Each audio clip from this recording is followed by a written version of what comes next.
No, we'll talk about finance as we come back, but for now we wanted to have a listen into an ongoing press conference there by the Kenya Civil Society Organization on the issue of the Building Bridges Initiative, their judgment.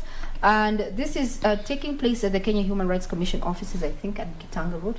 We have our reporter on ground. Let us just have a listen into that particular feed. Is the last line of defense for our rights and our freedoms. That's what we're saying today. And so just like we fought for over 20 years to get this constitution, we will fight for judicial independence with all that we have as citizens across the country. So our message to those who would like to fight the judiciary, either by denying them the resources, which is our taxes, we are telling them, we won't let you do it.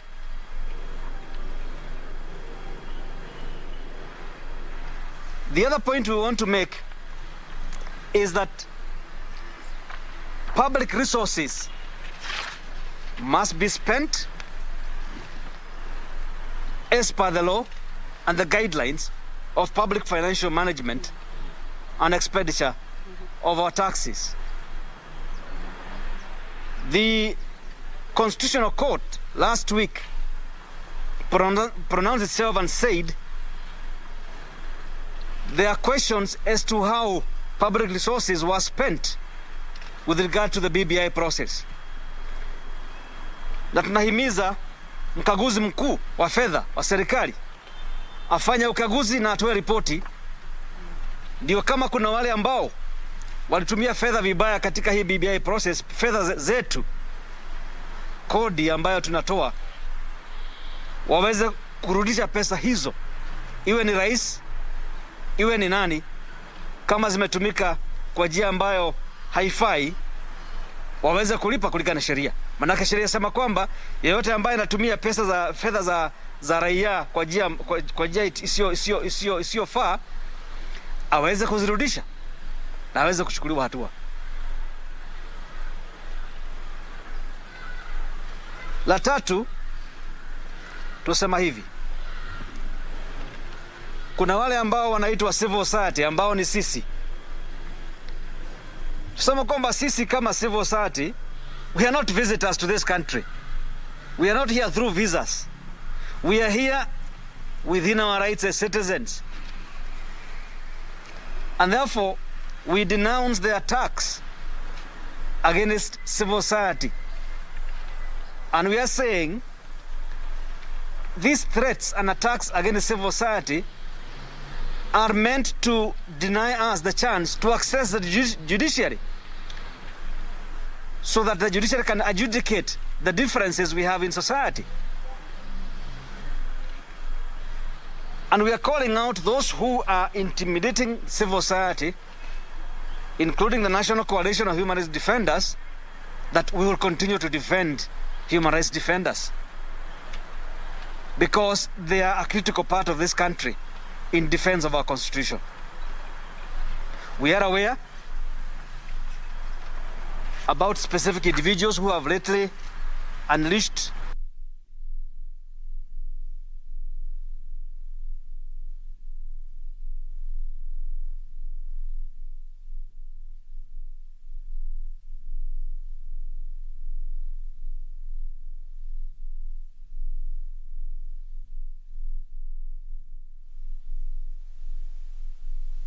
ongoing forum there where our reporter John Jacob Kere is on ground, and he'll be giving a detailed report in our subsequent bulletin this afternoon, just detailing a conversation where the Kenya Civil Society Organization is giving their views in regard to the unwarranted attacks on the judgment and the judiciary. Remember, after that verdict by the 5 judges there sometime last week, there's been a lot of push and pull with various stakeholders giving their views in regard to this particular judgment there, that somewhat has been said in other circles might have just stopped reggae. But the question is, Is it? We'll be keeping tabs and waiting for that detailed report from John Jacob Kure, who is on grounds there at Gitanga Road, where the Kenya Civil Society Organization is just giving their comments in regard to this particular matter. But now we take you back to the conversations we had,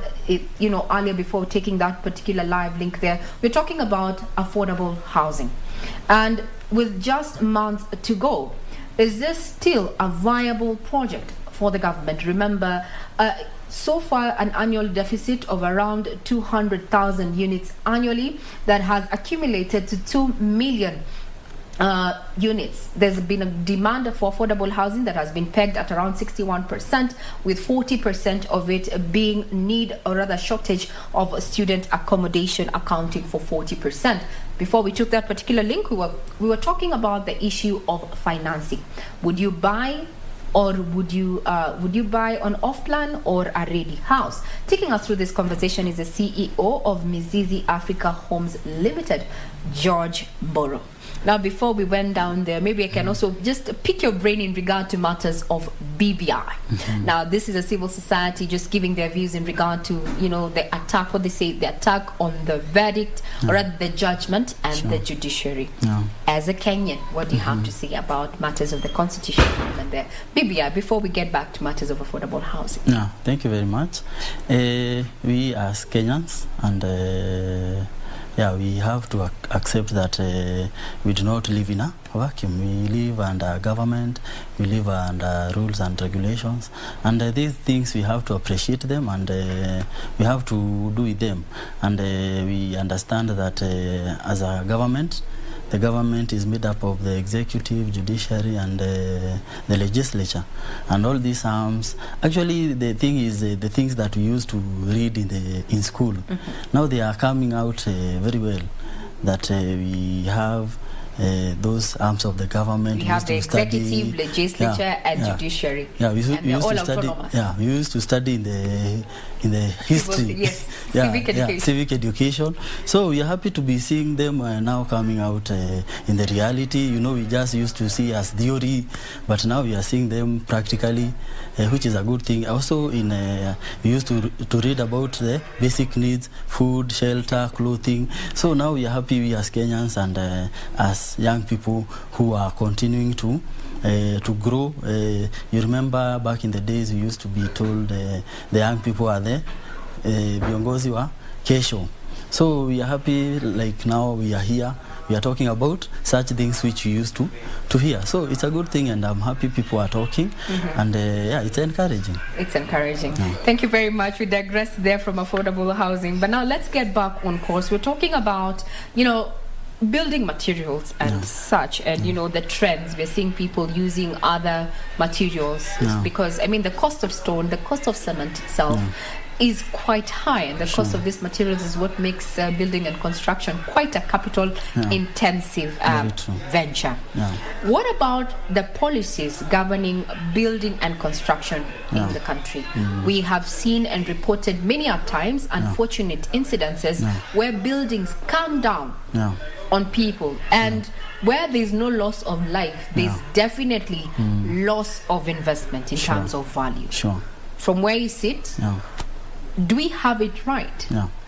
You will find that in construction, the reason why people do construction of houses that at times they get to collapse is because they fail to make use of the professionals. And you will find that sometimes people have a notion, yes, there is a need. One thing we should appreciate is that there's a big deficit, as you have read, 2 million houses, and every year, because of the increase in population, 200,000 units are needed. And because the players are very few, that's why you will find the few people who are there, they'll continue doing it, and they will at times not actually make use of the right professionals. And if somebody wants to make use of a professional, you are told maybe an architect is very expensive, an engineer is very expensive, of which if you are doing it as a single unit, your unit, it may be expensive, because if you need to hire an architect, an engineer, a foreman, and all these even players, a draftsman to give you the plan. Even the plan, even getting the plan, you find that it may be costly for you as an individual because you are catering for expenses of professionals, and you are only one.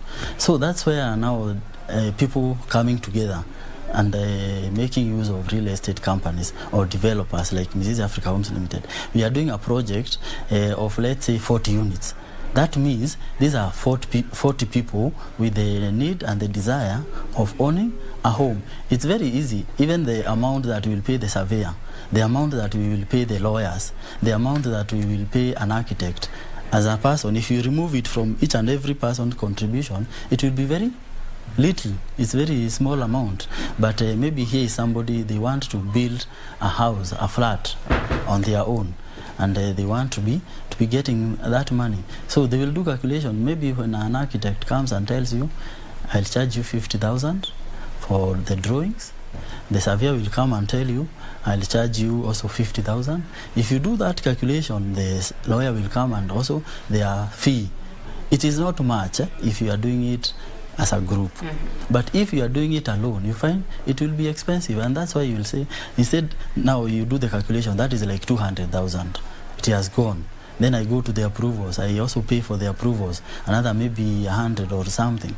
You will say, let me get rid of all these people and just do it. Maybe you have your some savings you had done. You will say, I will bypass all these people, and what will happen? You will end up using quacks. You will use up quack fundis. You will use quack watu wa mkono, and they will tell you according to what they had seen somebody doing. But if people can work together, and they make use of professionals, and the professionals also do not overcharge, you will find that the houses that will be done, they will be quality, there will be no shortcuts, and we'll have quality buildings with no collapses. So one of our viewers is actually getting in touch, and they have a question for you, sir. Yeah, sure. Then what constitutes the right agent? Yeah. Because there are so many people who want to make a kill. Sure. I think they're talking about, people have been fleeced off their hard money. Yeah. We've talked about pyramid schemes, or rather what we term as Ponzi schemes, especially when it comes to land ownership and home ownership. Sure. So they're asking to find out what for you in regard, what a person should be looking out for when they're approaching a real estate agent to construct for them a home. Yeah. The good thing nowadays is we are in a period of information. Information is all over. You go to social media, if I want to know you, I just need to know your name, and I will Google you, and I will get to know who is this person, where have they come from. You'll be able to get information before people jump into maybe investing their hard-earned money. It's good to talk with people who have done it in the past, people who have used that path that you want to use, and those people will be able to tell you, because information is power, and information is with people. And nowadays we have social media. Try and find out these people. What kind of people are they? If it is somebody who is dishonest, you will find they will stop doing it here. They will go to maybe to the other maybe county. They will do it there, fleece people. And also the good, what I can encourage the government is to discourage. When the government is talking a lot maybe about affordable houses and empowering people who are doing it. Like for us, Mizizi Africa Homes Limited, we have done it. We are encouraged, and we are told continue, and people are actually encouraged. If you can be able to afford this such and such an amount that is being paid here, we encourage you, go there, pay, and also assist somebody else. You become not only, once you get your house, you are not contented. Also assist somebody. That person, maybe they want a ready house, they can be given a mortgage, but they don't have much money. So from the amount you had bought, sell at make a small amount. Share the information, share the experience, do your due diligence, and if you have an experience, share it to the next person. Sure. It will help someone else. I hope Jackson there, Kehara, has had his question answered there. We invite you to just send your feedback. You can reach us on Twitter at KBC Channel 1 News, as well as my Twitter handle at Ray Manyara. We're talking about affordable housing and also talking about other issues when it comes towards owning a home or even looking at as a real estate as an investment tool for you, especially if you're looking at a long-term investment, what you need to know and the do's and don'ts when it comes to owning a home, issues of off-plan building material. This is a conversation to have this morning. Now, George, the issue other than that, that question that we had from one of our viewers, now the issue of policies. We've already talked about policies that govern this building and construction, but now the issue of skill set. There's been a conversation that all these professionals within the value chain have various organizations they fall under. But this does not rule out the fact that we have juxtaposers, quack engineers, quacks. How do we fully eliminate that? What we can do is empower those bodies. You find that those bodies that regulate professionals, at times they are not given teeth, and it would be very easy if you are found to be practicing and you have not registered. You are even assumed like you never went to school. You are practicing is your certificate is cancelled, and even if you have that certificate and you are misusing it, you should also be accountable to the body. You will be surprised, like we have the body of accountants, and I'm an accountant, and we have ISPAC. That is a body that I'm sure if it can be very well utilized with its advices and the people who have done accounting, they are encouraged to join, and there are benefits and also benefits and pros and what do we call them? There are terms and conditions. If you are doing this, like for example, you are registered with this pack, you can be given a certificate, and you at the end of the day you are well remunerated because you are in that body. But you find most of these bodies, you do not even feel encouraged to join. You may have done a certain course, but you are not even encouraged to join the body because there are no advantages, and those people are actually not empowered. Like your body, you don't feel like it is recognized. But if you are to empower these bodies that regulate the professionals, and they are also like the advantages, like you are registered here, you can be paid very well. You get, at the end of the day, it's about pay. You are paid well because, and you are doing a good job, you are appreciated. But nobody really seems to care.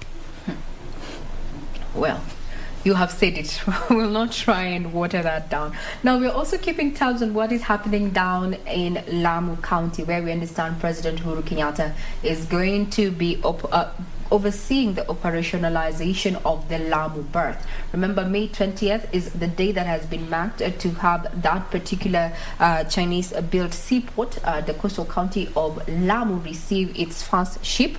Now, the two berths, one of the berths is already complete. The two berths 2 and 3 will be completed by October, and this is according to National Treasury. As now, the first phase of the port comprises of 3 berths, and it started way back in 2015. Now, the subsequent phases will be undertaken by the private sector under the public-private partnership framework and will eventually result in 23 berths along with its 10-kilometer shore length. Now, the port's capacity is said to handle the cargo traffic, and it's set to reach 23.9 million tons by 2030. Michael Modiga, who is on ground, please bring us to speed on what is happening at the Lamu berth. To you, Michael?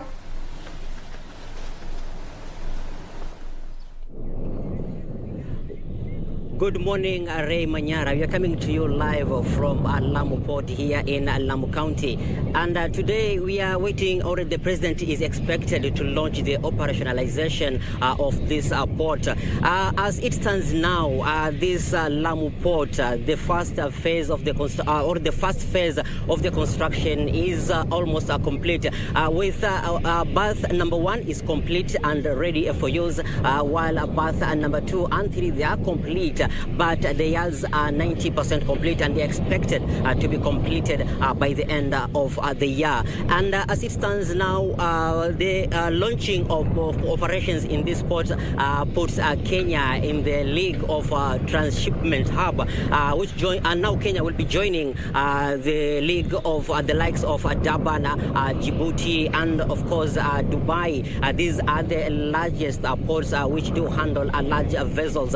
And waiting for the launch, or waiting for the launch of operation by the president himself, as it stands now at this port, already two ships have already made a maiden call. And as my cameraman will show you, what you're seeing now is Cap, the ship known as Cap Camel, which is from Denmark. It is 225 meters long, and across in the ocean, my cameraman will show you another ship which is also which is also expected to dock here. And the ship which is at the sea is around 295 meters long. And in this port, there's also the rubber tire gantry, which is which will be used to offload the cargo from the ship, or from the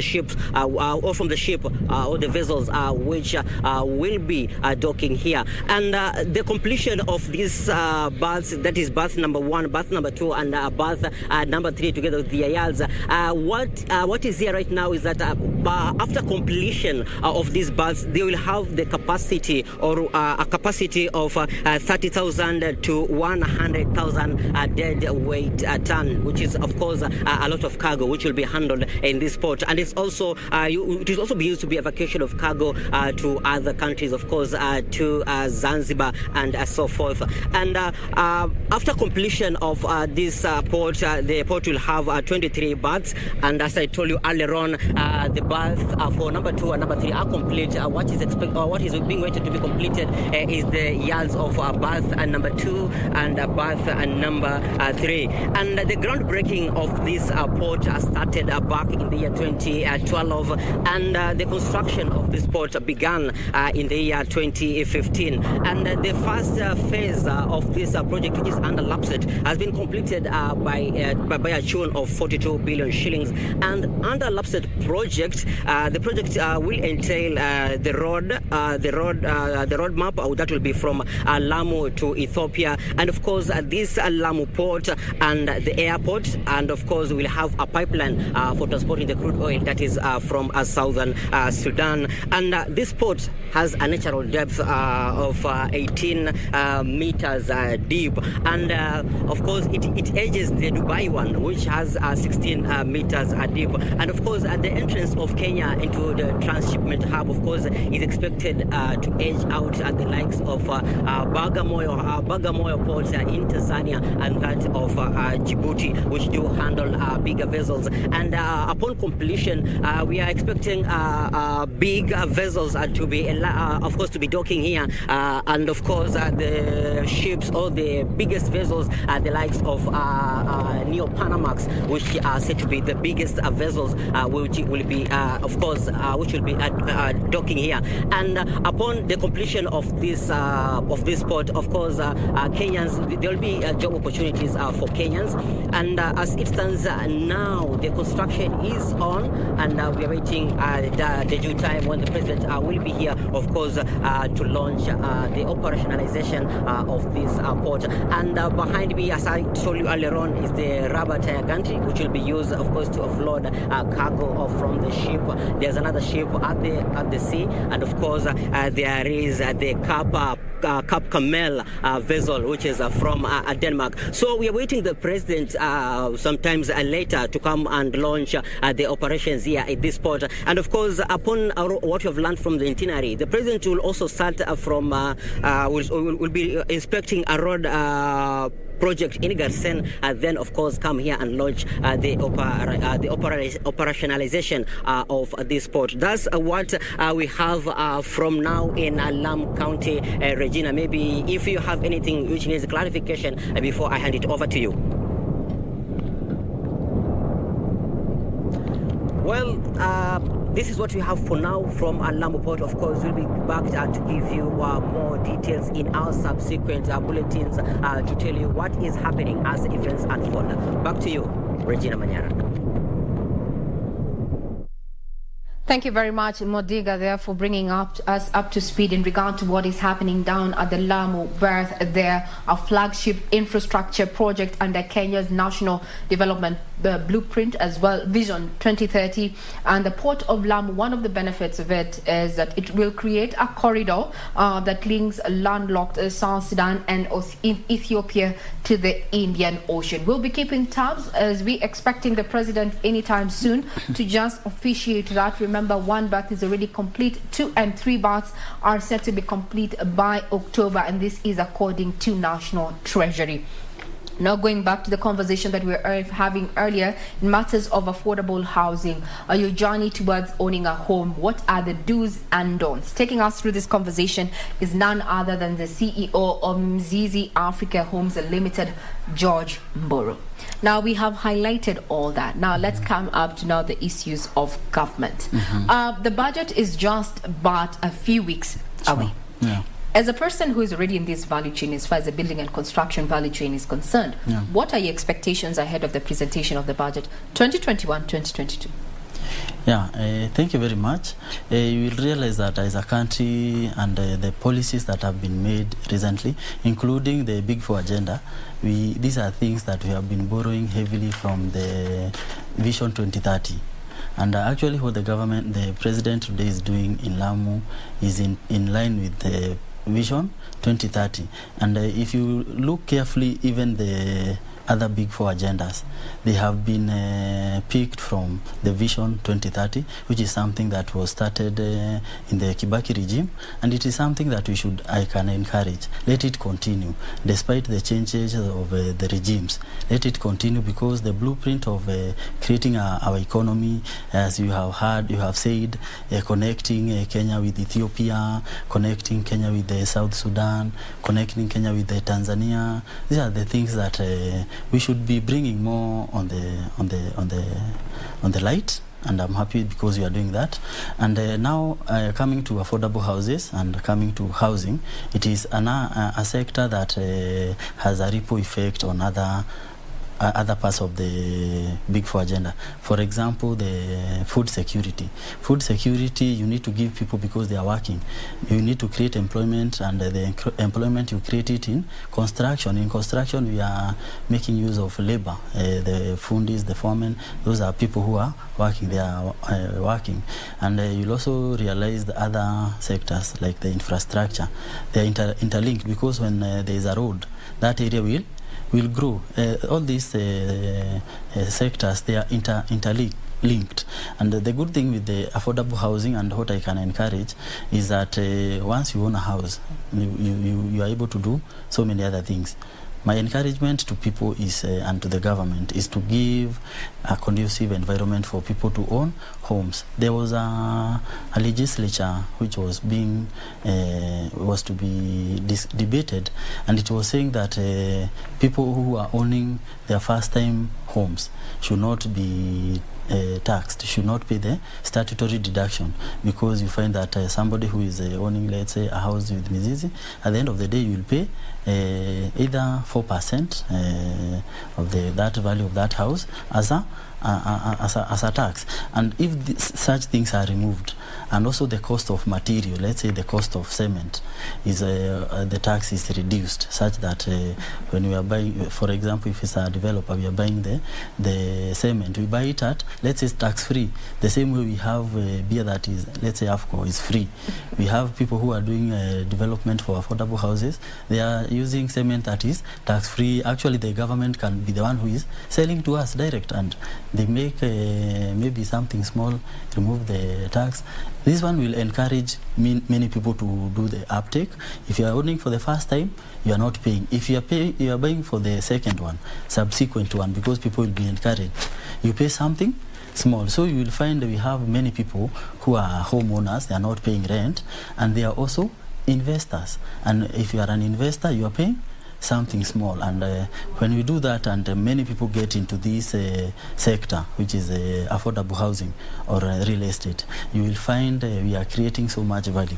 And you will find people in the diaspora, they want to invest back at home, and that is bringing back the dollar and other foreign currencies, which is also stabilizing our shilling. So when we are importing from the diaspora, we have the foreign currency, it will be cheaper and it will be better, yeah, and our shilling will stabilize. So these all sectors are interlinked, and mostly they are relying on the vision 2030. So what people need to know is education. You educate. We are doing this because of this and this, and at the end of the day, we want to become a middle income earner country. We want to move from the low income earners to middle or a first world country.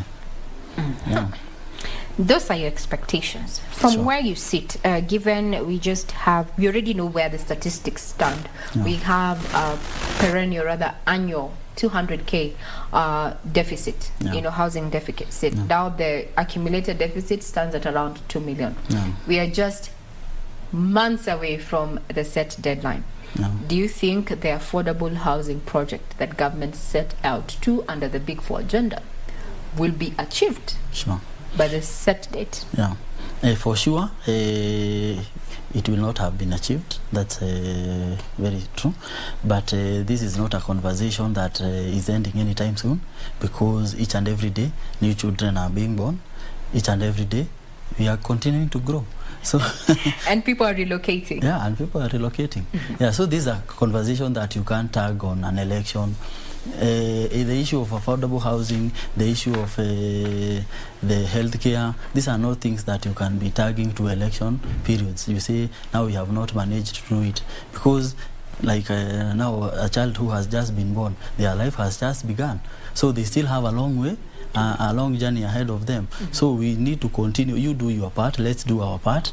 Let's encourage what the government has started. Yes, they have done 1,000. They had an expectation of 500,000. They did the 1,000. Let's continue. Let's push it now. After another 5 years, we'll not do 1,000. We'll do maybe 10,000, or maybe we'll even hit over 1 million. Yeah. Now, in your own opinion, do you think affordable housing is a priority either for the current government or the government to come? Yeah, the reason why we have this problem of housing is because it was not addressed in the prior years. If you do your research, you will find that people and who are doing very well, people who are doing very well currently, the people who are aged, they are those people who got into circles, they got into together, and they build their own houses. They build their own estates. You hear Harambe Circle, you hear this and this circle. They did housing, and those people now, they are comfortable. Their children are comfortable. But because it was not done to the maximum, that is why there is a deficit. So we can't say because there's a deficit we will stop trying. We must continue doing it, and people must learn. We need to hold hands, so that it's not something that can be done by the government alone. The government has tried, it has not succeeded, but we will not say that we will stop trying. It is now people, it is high time for people. Now, you as Rehema, come, we hold hands, bring your little resources, the other person, and when you do that, eventually the government may even have to support us, and they concentrate on giving us security and roads. Yeah. Very well said. Now, just taking some two questions here that have come in through our social media platforms. So, Mr. George, with the digital shift, supporting virtual working models, impact on building and construction models going into the future? Come again? They're asking the digital shift, supporting virtual working from home. Will it impact on our building styles? Sure. The spaces, homes. What it does, it affects the designs of the houses, because you will find, as we were saying, when you have your house, you are doing your house, you can customize, and you customize with your need. For example, you need an extra room whereby, for example, as a working mom, you have your children, but you need an office within your house whereby you can be able to lock your house. They know that you are not in the bedroom, because again, when you're in the bedroom, you feel like taking a nap. you need a house, a room where you can do your work. You know your house, you need so it will affect the design of houses. You will find people will now have that need to have an extra room where they can do their, it can be their office. Yeah, so the working, the social distancing will definitely affect the designs of the houses. Going forward. Yeah. Is it something that has already begun catching on? Are we speaking futuristic? Yeah, it is something that has already started. Like for us, Mizizi Africa Homes Limited, we realized people need extra space whereby they can go and relax. And we have come up with a design called flat roof. Flat roof is whereby, yes, this is a bungalow, but you can have an extra space up there whereby you can just relax. You can put a jacuzzi, enjoy the sun. Yeah, these things are coming. They have already catch up. Yeah. Where does this leave the issue of smart homes? Yeah. The issue of smart homes is also another way of customizing, because we are saying you customize with the need. And if you have the security is good, and you are in a nice environment, why not do a very big window? You can even do away with the brick and mortar, and you have a very big window. That is a smart living, and you can enjoy the atmosphere while inside. But that one will come, there is security, that glass window will not be broken into, and thereby you'll have your smart home.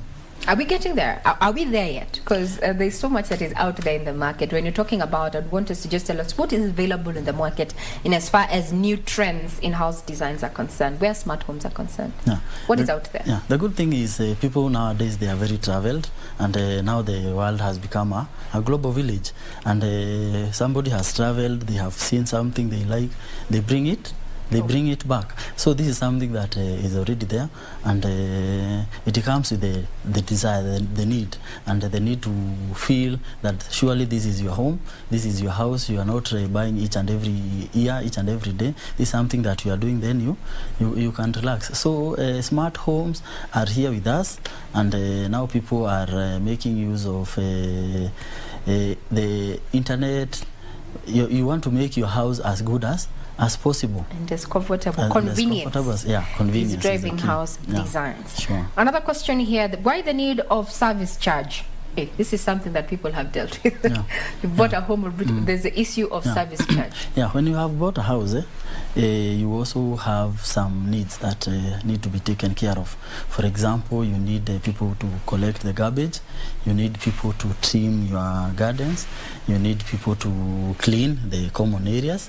So service charge comes in handy, because if you are working, you do not want now again to go and start trimming you need to have a management company within that area, whereby all those needs that you need, somebody can do it without, you need security, you need to hire a watchman.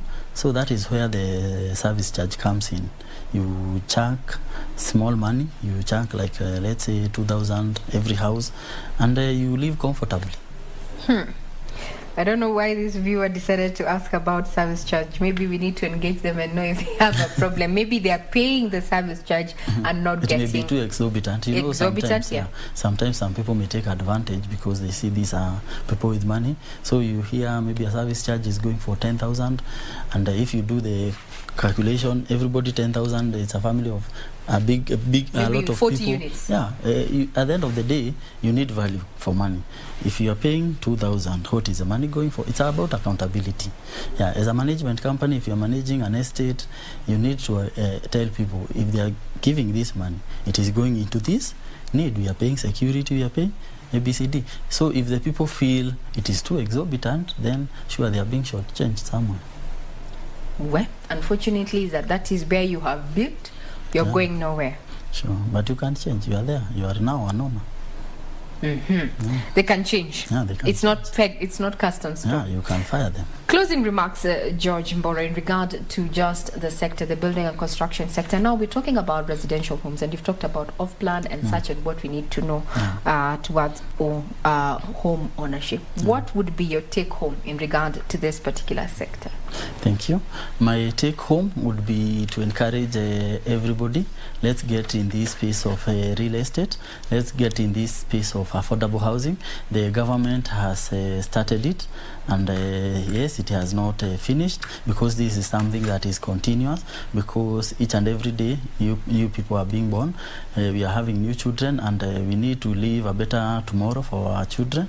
So let us hold hands. Let's get into real estate. Let's get into off-plan. The thing is, we need to work with people who are trustworthy, and it is nothing that is difficult. It is something we as Mizizi Africa Homes Limited we have done. We can be taken as a pilot test. We have done it, and it is working. So let's continue supporting whatever we have started. Let's not get discouraged because of the history or because of people who started. Let's join hands. Let's walk the journey together. And when this sector grows, you'll be happy to note that our country in large, the economy will grow. And the people that are in the diaspora, we want to appreciate the fact that you have seen that it is good to retire back at home, and we are here to hold you hand, that once you come back, you do not feel as if you have wasted a lot of time. You will come and you will continue from somewhere. You will find us continuing, and we'll continue joining hands, and we continue. And we want to encourage what Mizizi Africa Homes Limited is doing, and I want to continue encouraging the government to continue supporting us. And also everybody, let's hold hands, because this is our country. It's a peaceful country. We are a peace-loving country. We are resilient people, and we believe if we continue, especially with prayers, Corona is going to be a thing of the past. But whatever we have learned through that pandemic, let's take the lessons and make our country a better place. Thank you, and God bless. Thank you very much, our guest, the CEO of Mizizi Africa Homes Limited, George Mburu. They're just giving us his final take in regard to the conversation that we have been having earlier on Biz Check. They're just looking at matters of affordable housing. My take home as Regina Manyara is that whenever you hear that this home is affordable, it's not necessarily the value of the home either to buy or to rent. It is other amenities that come into place, matters of security, infrastructure being just but a few. But towards ownership, I think the trend that we're heading to is off-plan towards owning your home. There are now facilities there that allow you to customize that home to suit your particular tastes. Just do your due diligence. Get the information, because there are unscrupulous people out here who are ready to just targeting your money. Do your due diligence. Some of the stories that we are going to be focusing on, or rather keeping tabs on, is what is happening on the coastal county of Lamu, where President Uhuru Kenyatta is going to be overseeing the operationalization of the Lamu berth there. Michael Modiga is on ground, and he's going to be giving us feedback in regard to what is happening on ground. Remember, this is a flagship project under the Vision 2030 that is deemed to create a transport corridor that will link landlocked South Sudan and Ethiopia to the Indian Ocean. By 2030, the value, or rather the port capacity, is said to will be handling cargo traffic will reach 23.9 million tons. I'm Regina Manyara. You're watching KBC Channel 1, and this has been Biz Check. Enjoy the rest of your viewing.